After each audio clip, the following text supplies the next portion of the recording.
Okay guys, can you get out of the kitchen? I'm filming. Why is it always hard to open bananas for me? Straight sugar is not good. I can do it. I can do it. I just dropped the lid.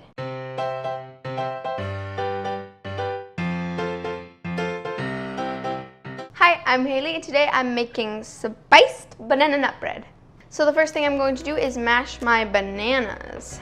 I have two, I guess, medium bananas and I'm gonna mash them up. You want your bananas to be extremely ripe. Like the more brown they are, the better, because then your banana bread is gonna be sweeter and it'll really bring out the banana flavor. One banana. Why is it always hard to open bananas for me? And two bananas. And I'm gonna use a fork to mash this all up. Okay, your banana doesn't have to be like liquidy mashed up, but just mash it up until there's no big pieces, and then add 2 eggs. And I'm gonna beat the eggs and then I'm gonna mix them into the bananas. And I'm also going to add half a cup of applesauce. That sound, oh, I'm so sorry. Applesauce is really great because it's like the same sweetness and the same texture as a mashed banana, but it goes really well with all the spices. And I'm gonna mix my applesauce in. Okay, and once you're finished stirring all of that together, set it aside and get a large bowl. This is the bowl that you're gonna make everything in, and you're gonna mix it all together in the end. And I have half a cup of melted butter. This is also salted butter. And then I'm gonna add 1 cup of sugar. And I'm gonna mix that all together. The powder from the sugar is like coming up into my mouth. It's so gross. Straight sugar is not good. You know, I'm starting to like making things by hand because I used to think it was a lot of work, but this is actually fun. Once you've creamed your butter and your sugar together and it's all smooth, then add the banana and egg. And now I'm gonna stir in my banana mixture.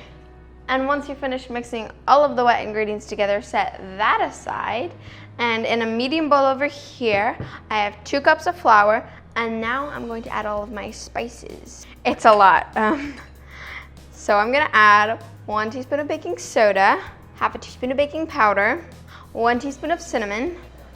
I love the smell of cinnamon. Then, oh darn it, I forgot again. Then half a teaspoon of ground nutmeg and 1/4 teaspoon of ground cloves. And I'm gonna use a whisk to stir that all together, or you can just use a fork. All of my glass bowls are stacked. They're stacked so high because of how much I had to mix together. You wanna make sure that all of your dry ingredients are really mixed together really well so that the baking soda is not like all clumped in one spot and the spices are evenly distributed so that it's not too strong in one area. And then after you mix that all together, pour it into the other bowl. I say the other bowl, I just mean like the bowl with all the wet ingredients. And now I'm gonna stir that in. I know a lot of people say that this is the area where you don't wanna overmix it and be very gentle with it, but it doesn't really matter for this recipe. You can just stir it in. You don't have to be gentle. Just make sure that all the flour gets combined with all the other ingredients. And once you've mixed that all together, the batter is done, and now I'm just gonna stir in a few add-ins. So I've got 1½ cups of chopped walnuts and half a cup of raisins. If you don't want to add the raisins, you can leave them out. And whew, a mess. Then I'm also going to add 1½ teaspoons of vanilla extract. I can do it, I can do it, I can do it. I can do it, I can do it. I just dropped the lid. I found the lid.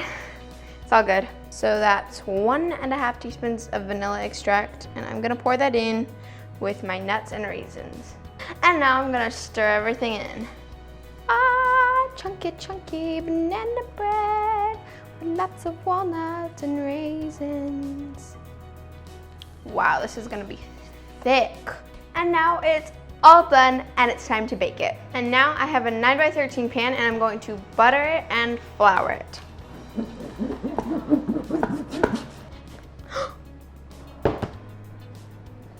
That was an accident.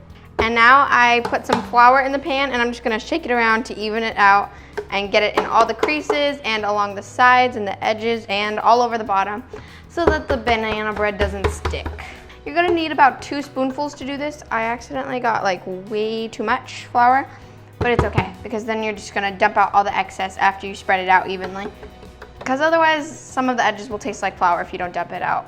And now I'm gonna pour my batter into my buttered and floured 9x13 pan. Whew, it's heavy. You can also use an 8x8 baking pan, but I'm using a 9x13 pan because it helps it bake evenly. Oh my gosh, it's so heavy.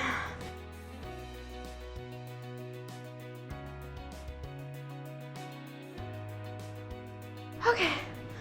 I finally got it all out. I'm holding it with one arm, that's why it's so heavy.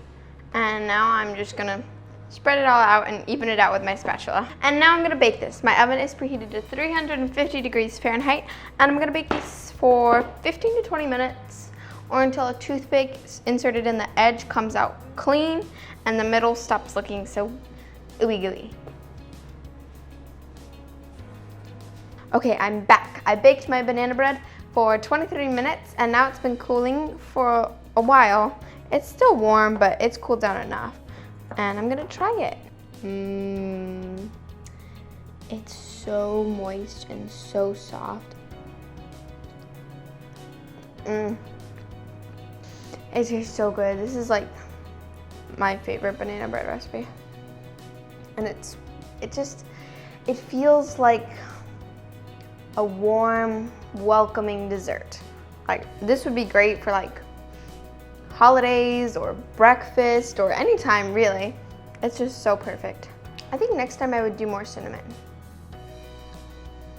Maybe. Oh well, it's still really good. It's just crumbs now. Well, thank you so much for baking with me today. Let me know if you ever make spiced banana nut bread, and I'll see you next time. But I don't know why, I'd like always do the finger guns. What's with these?